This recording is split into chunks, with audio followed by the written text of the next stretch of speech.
Kasi yung binibenta din natin ay hindi yung usual na pang-ulam talaga, no? So, occasionally kasi pang pa-high blood, pang ano sa sakit na kasi taba nga, mataba, baboy. So, many times ko na yung nagawa, guys, kasi wala akong kasama sa bahay. Walang maiiwan pag kami ng tatlo. So, ganun ang mangyayari. And, naglinis. Ayan. Ayan, nagmamadali na kasi go. Ang ganda ng pagkaluto ngayon, guys. Oh. Minsan na ano siya, nasusunog. Ewan ko kung paano. Hindi ko ma-adjust yung...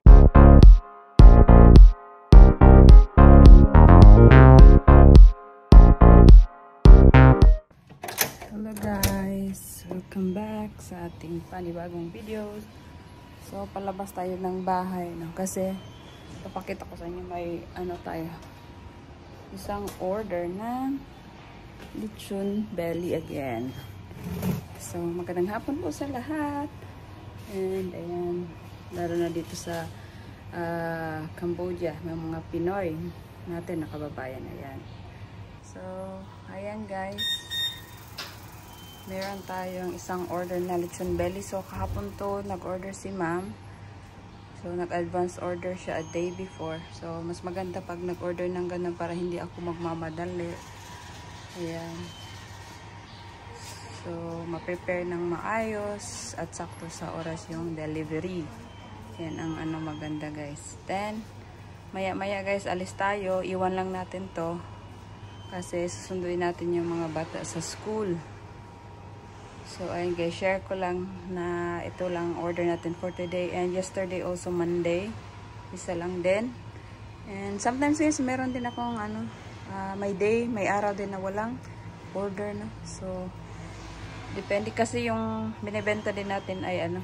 Kasi yung binibenta din natin ay hindi yung usual na pang-ulam talaga, no. So, occasionally kasi pang pa-high blood, pang ano sa sakit na kasi taba nga, mataba, baboy.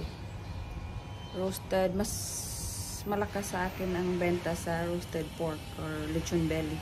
Dati guys, ano, ang binibenta ko is ano lang, lechon manok. Tapos, in-add ko lang itong lechon belly. So, nung may lechon belly, mas malakas ng lechon belly. So, ayun. So, mamaya guys, maya punta tayo sa school. Sunduin natin ang mga kids. Okay? So, yan lang guys.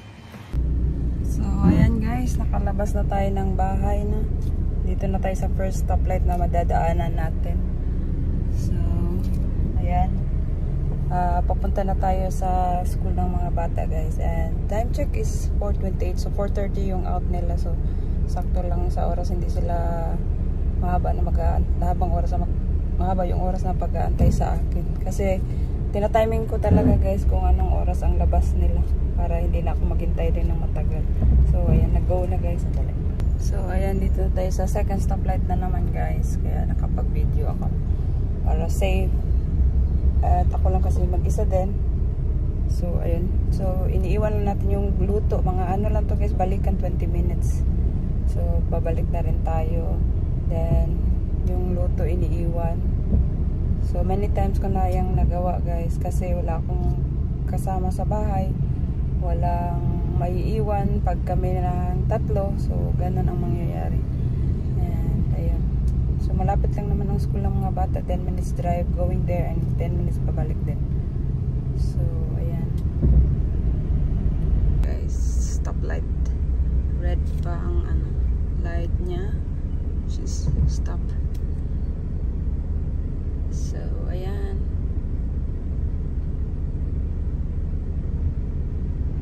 So, ayan guys. Dito na tayo sa school ng mga bata. Ayan. So, kakarating lang natin. Time check is napatay ko yung ano. Dali, ano natin para makita niyo kung anong oras na. Time check 4:36 PM. So, ayan. Then, pumasok na tayo sa school guys kasi nasa likod sila nagtambay. We're here. Say hi. Hi. Tayong school. Ay, yung ano nila. Tawag doon. Gym. Basketball court. Ito yung building. Wala pa si ate? Okay. Hi guys! So we're early. I know, late ng 6 minutes pero wala pa si ate, hindi pa siya By tapos. 10 minutes. No, I arrived 4:36 dahil. And meron silang nipaahatin to guys. Bahay kubo na konti. Maliit na konti daw. Na maliit pala. Ayan. So antay muna tayo dito kay Maybe I ate. will join volleyball next Thursday. Okay, good. So nag-volleyball pala sila kanina. Practice. Okay, yeah. First time ni Patricia. So how is it? It's fun actually. You enjoy? Yeah. Oh, very good. So join every practice, okay? Very good ate. Ay papat. Ayan guys, ito yung sinasabi kong parang bahay kubo. Dito magla-lunch sa mga kids or doon sa may table sa loob ng gym. So ayan, and ito yung school nila guys. Ayan lang. Wala pa si ate. Time check. What is the time check? Check. May announcement daw kasi. 4:45 in the afternoon. 4:45. A few moments later. Ayan guys. Nakalabas na tayo at pasaway guys. So nag-stop stoplight din yung mga bata lumabas sa tuk-tuk nila. 4:59 time check. Tagal ni ate kasi naglinis. Ayan. Ayan. Nagmamadali na kasi go. Hello guys, and we're back. Time check, hoy. Time check. Time check 5:10. 5:10. So medyo tagal na tayo guys kasi naglinis. Cleaners pala si ate for today. That's why natagalan. And may oras pa naman. 5:30 maluto ang chicken. Ay, ang lechon belly. So we're good. And na-prepare ko na rin lahat. Ang sauce. So still we're good. And yun nga guys, nakita na yung mga bata. Pasaway. Hindi man natakot pati yung driver. Hinayaang bumaba yung tapos tawag doon. Mabilisan ang bumalik. Sumakay ng go. Diyos ko, Mio Marimar.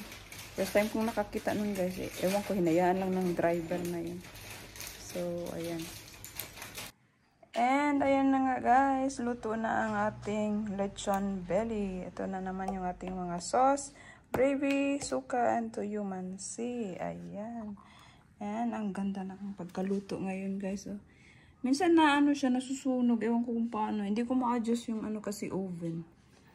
Yeah, ewan ko dyan guys sa oven namin. So, pero hindi naman siya yung super na sunog talaga. Nagbablacken lang talaga yung dito niya banda sa ilalim.